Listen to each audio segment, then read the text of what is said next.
श्रीमद् भागवत की प्रमुख कथाएं दक्ष यज्ञ और सती का आत्मदाह। सती के पिता महाराजा दक्ष को ब्रह्मा जी ने प्रजापति नायक के पद पर अभिषिक्त किया। महान अधिकार की प्राप्ति से दक्ष के मन में बड़ा भारी अहंकार उत्पन्न हुआ। संसार में ऐसा कौन है जिसे प्रभुता पाकर मद न हो। एक बार ब्रह्मा की सभा में बड़े बड़े ऋषि, देवता और मुनि उपस्थित हुए। उस सभा में भगवान शंकर भी विराजमान थे। उसी समय दक्ष प्रजापति भी वहां पधारे। उनके स्वागत में सब सभासद उठकर खड़े हुए। केवल ब्रह्मा जी और भगवान शिव अपने स्थान पर बैठे रहे। दक्ष ने ब्रह्मा जी को प्रणाम किया, किंतु शंकर जी का बैठा रहना उसको बड़ा बुरा लगा। उन्हें इस बात से विशिष्ट कष्ट हुआ कि ब्रह्मा जी तो उनके पिता थे, किंतु शंकर जी तो उनके दामाद थे। उन्होंने उठकर उन्हें प्रणाम क्यों नहीं किया। अतः उन्होंने भरी सभा में शंकर जी की बड़ी निंदा की और शाप तक दे डाला। फिर भी उनका क्रोध शांत नहीं हुआ और भगवान शिव को अपमानित करने के उद्देश्य से एक विशाल यज्ञ का उन्होंने आयोजन किया, जिसमें शिवजी से वैर बुद्धि के कारण अपनी पुत्री सती को भी उन्होंने आमंत्रित नहीं किया।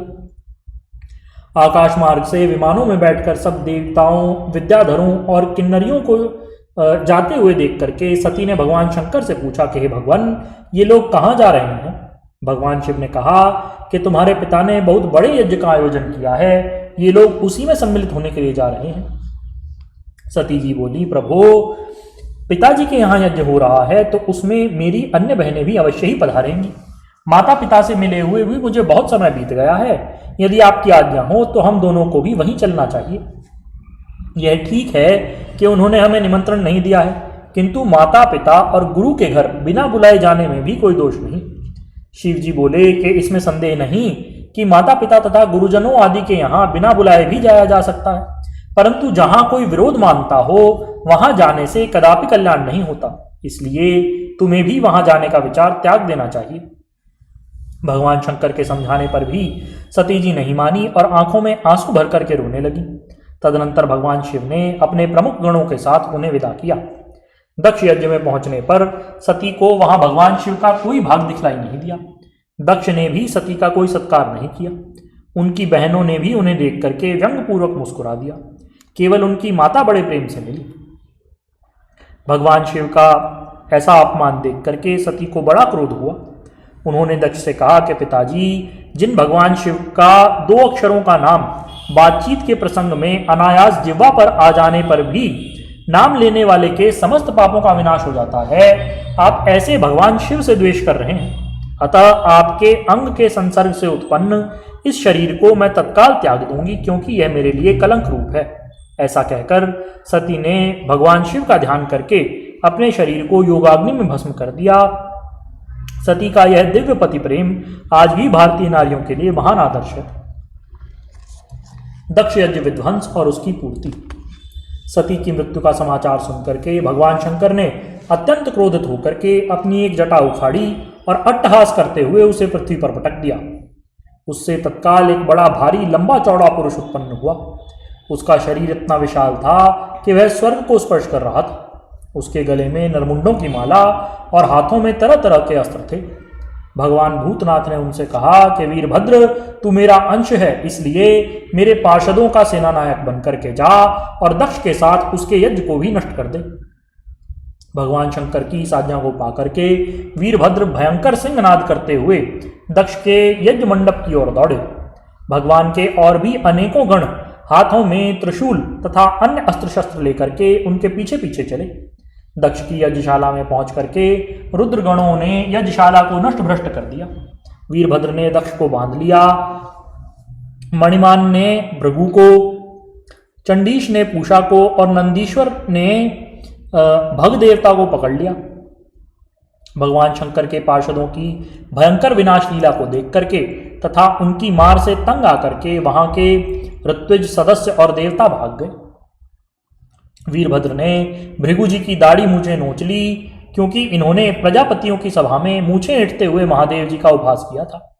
उन्होंने भग देवता को पृथ्वी पर पटक करके उनकी आंखें निकाल दी, क्योंकि जब दक्ष देव सभा में भगवान शिव को बुरा भला कह करके शाप दे रहे थे, उस समय इन्होंने उनको उकसाया था।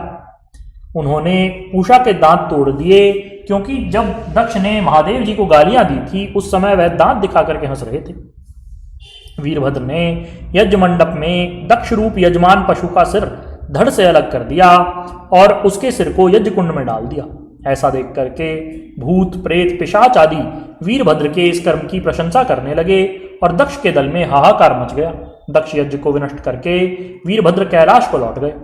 इस प्रकार जब यज्ञ में पधारे सब देवताओं तथा ऋत्विजों का रुद्रगणों ने अंग भंग कर दिया, तब सब लोग दुखी होकर के ब्रह्मा जी के पास पहुंचे और उन्हें प्रणाम करके सारा समाचार कह सुनाया।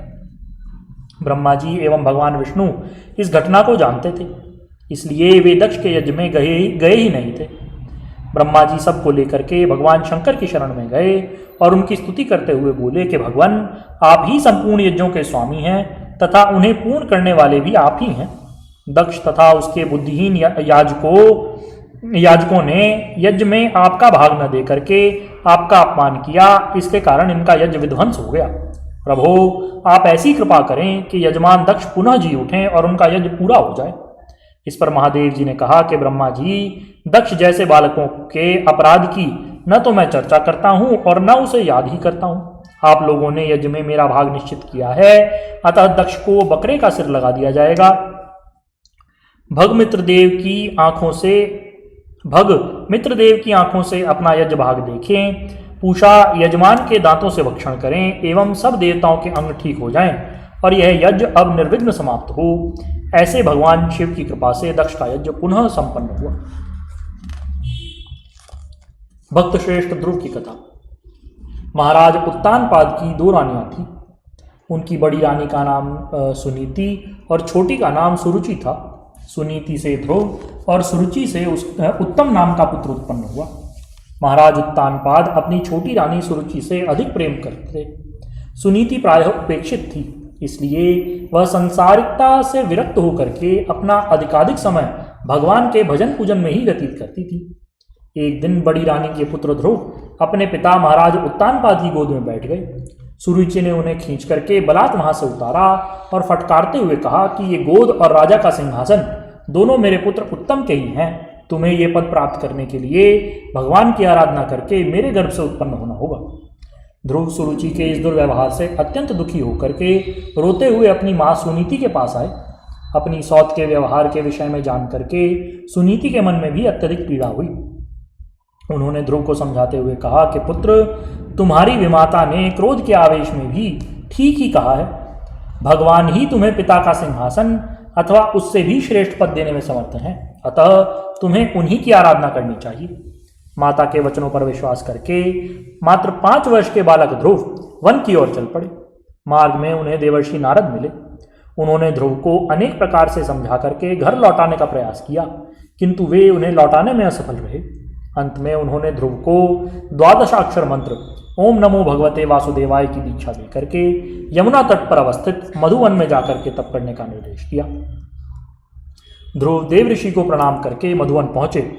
उन्होंने पहले महीने में कैथ और बेर, दूसरे महीने में सूखे पत्ते, तीसरे महीने में जल और चौथे महीने में केवल वायु ही ग्रहण करके तपस्या की। 5वें महीने में उन्होंने एक पैर पर खड़े होकर के श्वास लेना भी बंद कर दिया। मंत्र के अधिष्ठाता भगवान वासुदेव में ध्रुव का चित्त एकाग्र हो गया। संसार के एकमात्र आधार भगवान में एकाग्र होकर के ध्रुव के श्वास अवरोध कर देने से देवताओं का श्वास अवरोध स्वतः हो गया और उनके प्राण संकट में पड़ गए। देवताओं ने भगवान के पास जाकर के उनसे ध्रुव को तप से निवृत्त करने की प्रार्थना की। ध्रुव भगवान के ध्यान में लीन थे। अचानक उनके हृदय की ज्योति अंतर्हित हो गई। ध्रुव ने घबरा करके अपनी आंखें खोली तो सामने शंख चक्र गदा पद्मधारी भगवान स्वयं खड़े थे। ध्रुव अज्ञान बालक था। उन्होंने हाथ जोड़कर स्तुति करनी चाहिए, किंतु वाणी ने साथ नहीं दिया। भगवान ने उनके कोपलों से अपने शंख का स्पर्श कराया। बालक ध्रुव के मानस में सरस्वती जागृत हुई। उन्होंने हाथ जोड़ करके भगवान की भावभीनी स्तुति की। भगवान ने प्रसन्न होकर के उन्हें अविचल पद का वरदान दिया। घर लौटने पर महाराज उत्तानपाद ने ध्रुव का अभूतपूर्व स्वागत किया और उनका राज्याभिषेक करके तप के लिए वनगमन किया। ध्रुव नरेश हुए। संसार में प्रारब्ध शेष हो जाने पर ध्रुव को लेने के लिए स्वर्ग से विमान आया। ध्रुव मृत्यु के मस्तक पर पैर रख करके विमान में आरूढ़ होकर स्वर्ग पधारे। उन्हें अविचल धाम प्राप्त हुआ। उत्तर दिशा में स्थित ध्रुव तारा आज भी उनकी अपूर्व तपस्या का साक्षी है। बोलिए श्री सद्गुरुदेव भगवान की जय। परम प्रभु श्री रामलाल जी महाराज की जय। योगीराज अनंत स्वामी श्री चंद्रमोहन जी महाराज की जय। योगीराज श्री देवेंद्र जी ब्रह्मचारी की जय। श्री सदाशिव भगवान की जय। श्री वृंदावन बिहारी लाल की जय। शंकर भगवान की जय।